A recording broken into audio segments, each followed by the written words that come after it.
Hello, I'm Gary Valadez. I worked for Hample Oil Distributors for 31 years. And Bill wanted us to produce some videos to help further educate our salespeople on how lubricants work. And today we're going to talk about fleet lubricants. We're going to talk about the internal combustion diesel engine and how it works.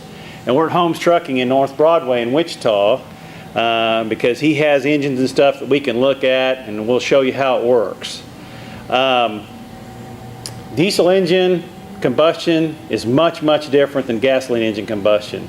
First of all, on a diesel engine, the primary difference is when the piston rises on a power stroke in a diesel engine, it compresses air only. On a gasoline engine, there's an air-fuel mixture being compressed.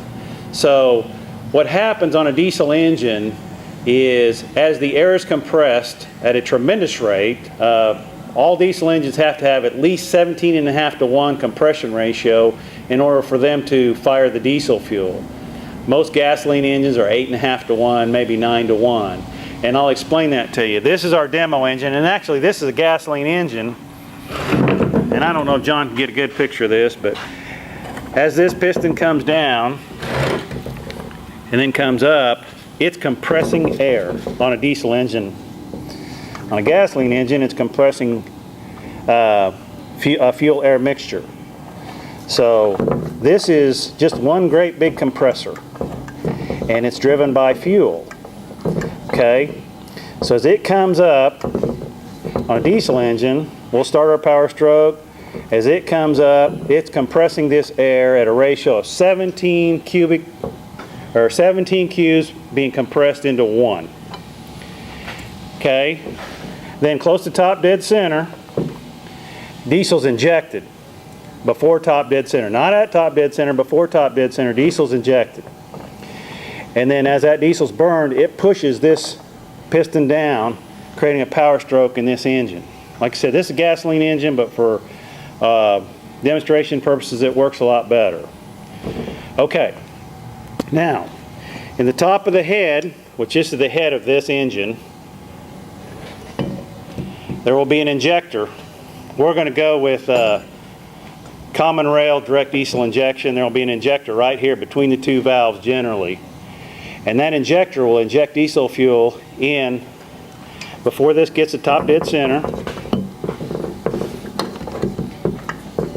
And that air is so hot above the auto ignition temperature of the diesel fuel spray, and that's what causes the diesel fuel to go off.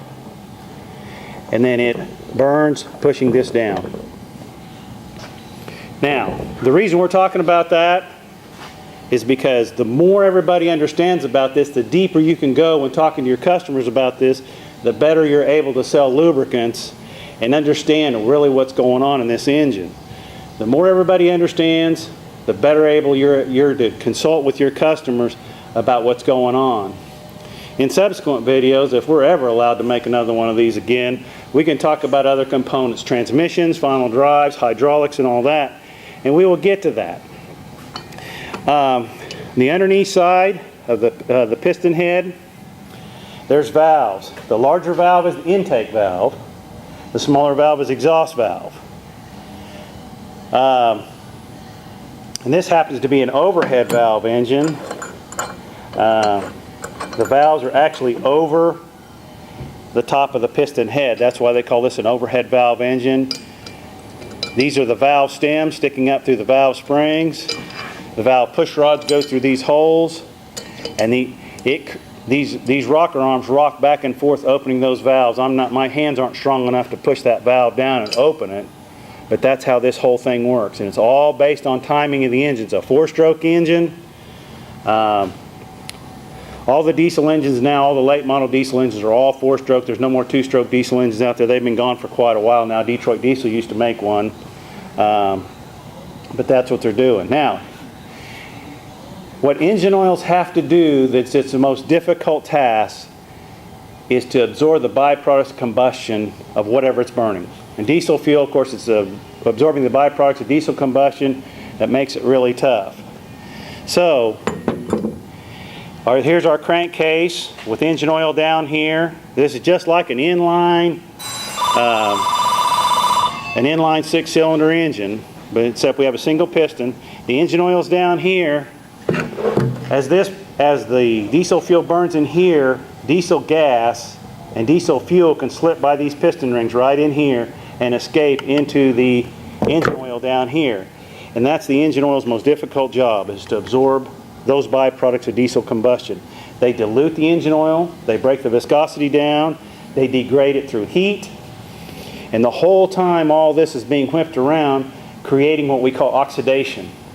And that's heat degradation is what that is. Oxidation, nitration are the heat physically breaking down the engine oil. So this is why the engine oil has to be changed. Once it's absorbed enough byproducts of combustion or dirty intake air coming in through here, it has to be drained out, and that's why we drain engine oil much quicker than we drain transmission oil.